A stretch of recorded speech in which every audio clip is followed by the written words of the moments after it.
are we going to be circling around for a long time? I mean, oh, okay, the weather's pretty bad. Yeah, well, no, I get that. Safety is a number one priority, obviously. But do you happen to know how long it's going to be? Oh, okay, well, thank you.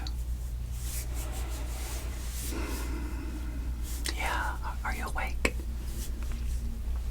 Yeah, well, looks like we're going to be circling around for a little while. I know I wanted to get to Fight Island so quickly. I have a lot of relaxing to do, you know. Did you take a nap? Yeah. Oh yeah, it's getting bad out there. I can hear the thunder. I don't like flying like this, you know. Are you nervous? No, don't be. They fly these planes all the time. Yeah, everything will be fine. Did you think about your finances while you were sleeping? Yeah. Well, before you went to sleep, we were talking about the fact that you're 35 years old and you've got $185,000. That's really good. Yeah, I mean, congratulations. You should feel really good at having such a good net worth at such a young age. No, seriously, listen. Remember, before you took a little nap, I was telling you that I didn't really start until I was 40 years old. Yeah. I was broke up until 40. I had no money, like, whatsoever. I didn't even know what personal finance was all about. Yeah, I was kind of a financial train wreck, really.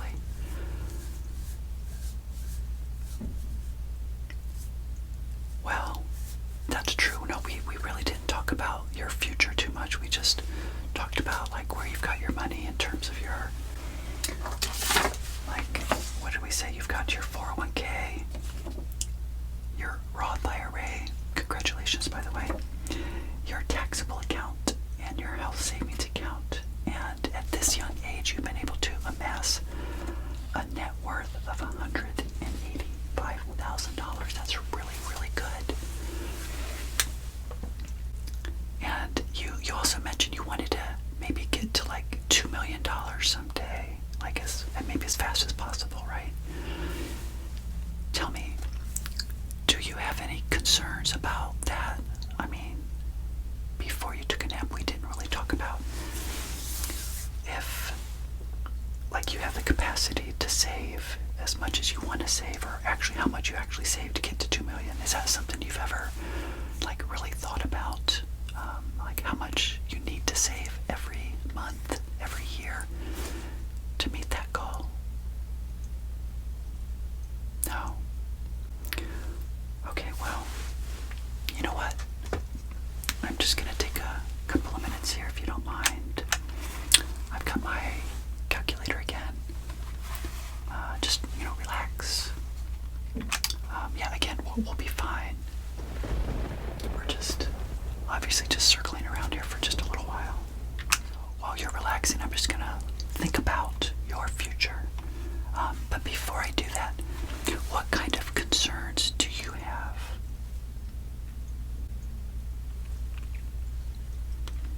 Yes, I know, you're single. You're 35 years old.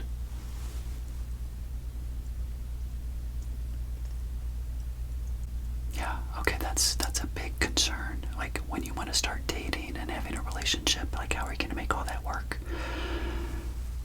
Well, it's important to understand that in life there are savers. On one hand, like, people are either born with the ability to save and it's just in their DNA and they're really used to doing so, or maybe they're a spender. I mean, it's one or the other, right? For example, when I was younger, I was definitely a spender. That's all I knew how to do. I didn't even think about saving, and you're thinking about that at a very young age, so you're obviously a saver. But if you get in a relationship and you date people that are spenders, that obviously is going to provide conflict in your relationship, right? Would you agree? Yeah. So one thing you'll want to do right now is have the insight into finding people that are more like you.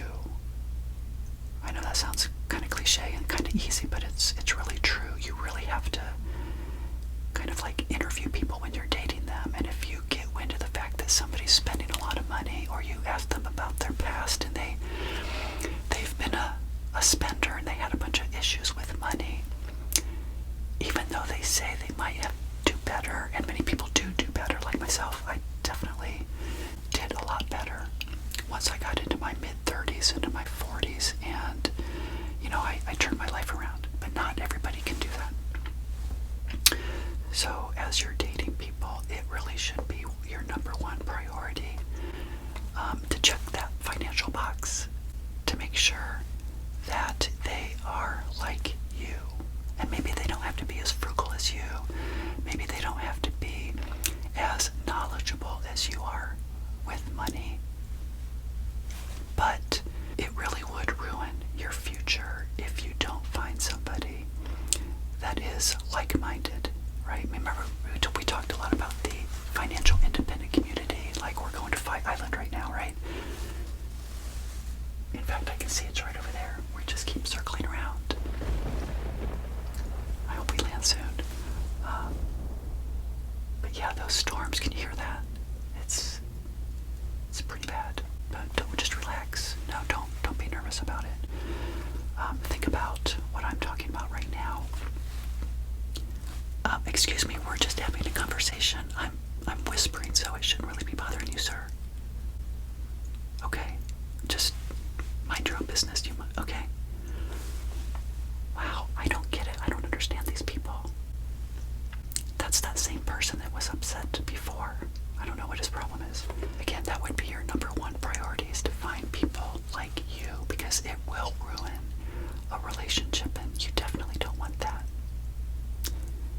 Alright, so why don't you think about that a little bit while we're continuing to circle around, and I'm going to work on some numbers here based on what you told me before about your expenses and your income. So just give me a minute or two, okay? Alright.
some money as well, right? Or you live your life as a single person and you can, you know, save as much as well, but your expenses would be much lower, right? So you just have to navigate that. And every single year you have to be thinking about that goal of yours, which, remember, what was the goal that you told me a little while ago before you took your nap?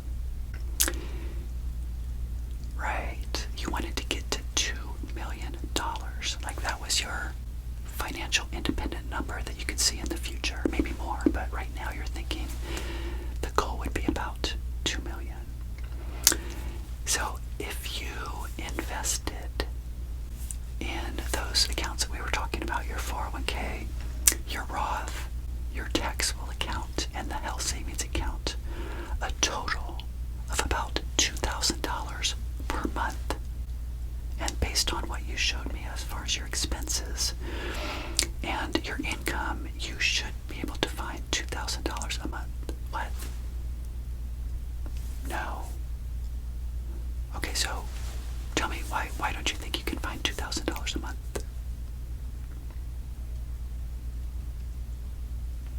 Well, no.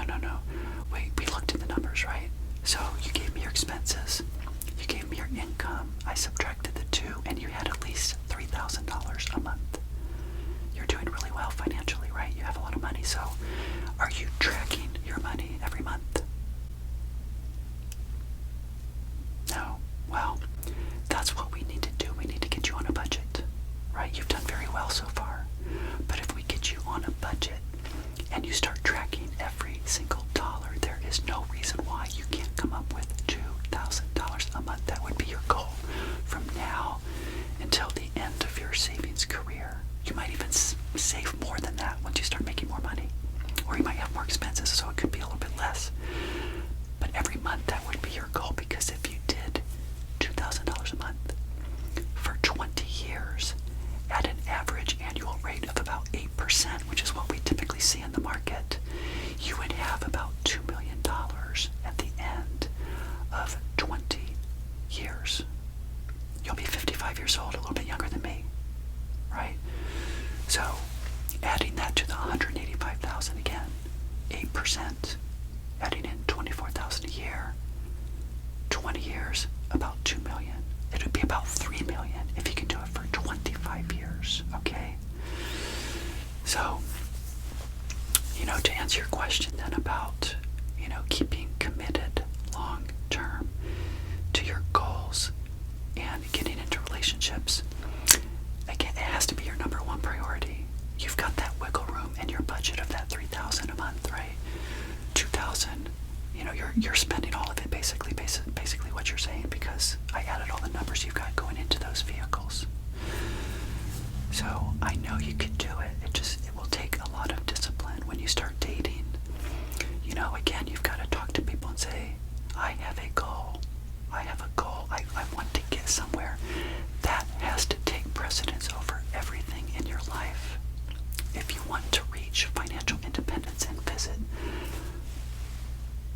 Financial Independent Island, which we keep circling around. But yeah, you're not going to get there and be able to quit your job maybe at 55 years old if you want, or maybe 60. You may have to work forever, and that is a dismal prospect if you ask me. A lot of people right now, right? Not these people on the plane. We talked about that. Most people on this plane, actually, except for that guy right over there, he was so rude. But most people on this plane are interested in Financial Independent Island. They want that. They want the hat. They want the shirt. They want to be able to relax. They want to be able to do passion projects. They want other things in their life other than working 9 to 5 every single day into their 60s, into their 70s, and not having anything but material items to show for it. That's most people on the ground, right? Most people right now that are not up in this plane are living their lives that way. So if you really want that, you have to commit to it.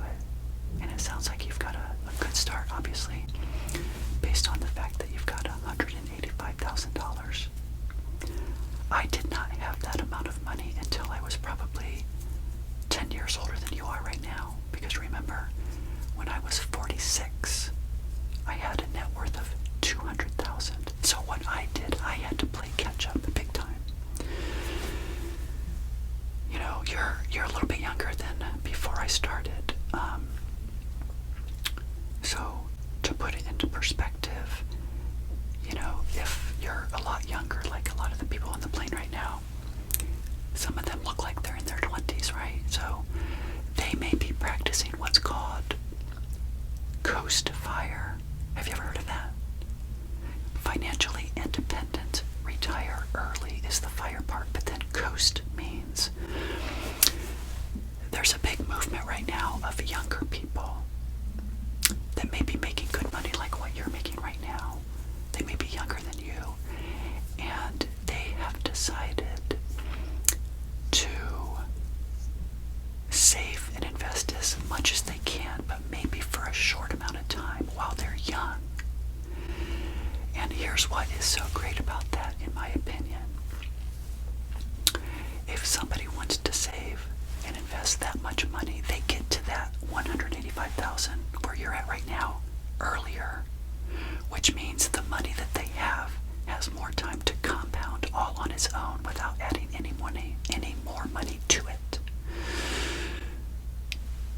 Okay, I'll keep it down. I'm sorry. He's trying to sleep again. But does that make sense? Let me get a little bit closer just so I can explain that a little bit better. Tell me that makes sense to you. If you get to that 185 earlier and you get to this amount of money, even by not adding money to that pot anymore, it continues to grow. So let's say you got to the $200,000 and you just let it sit there for another 5, 10, 15 years without adding money to it. Then you can live your life and do a bunch of things, but you've already got the ball rolling and you've created a very large engine early in life so it can compound on its own. See, I didn't have that ability, really. Unfortunately, I was not one of the people that was making good money when I was younger, so I made a lot of mistakes.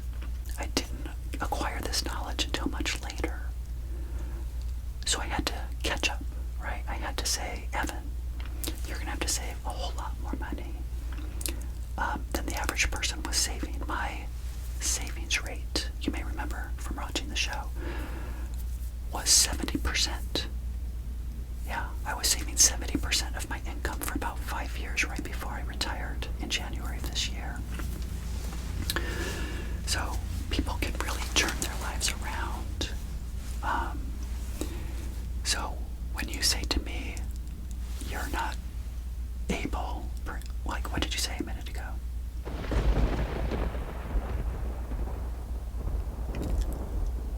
Right, yeah, dating is expensive. Absolutely it is. Yes. Well, you're just gonna, again, have to find people that understand that, and if they don't, then maybe you shouldn't be with them to begin with, right? If somebody's gonna value how much you're spending on them, the expensive dinners, expensive gifts, and all that during the dating, the courtship, and everything, that might not be the person for you. You just may need to reevaluate or spend all your money and be broke the rest of your life. It really is a choice. Sometimes it frustrates me because people say, there's no way I can do it, there's no way I can do it because everything is so expensive. Yeah, it is expensive. It was expensive for me when I was younger too.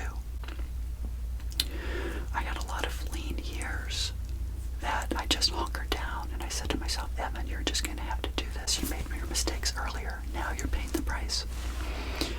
And I did what I had to do. And now I'm living the life that I want to live, right? I'm going to Fi Island. How cool is that? Okay, cool. You heard that? So it looks like we're landing here in just a few minutes. So what other questions do you have for me? I hope I'm making sense.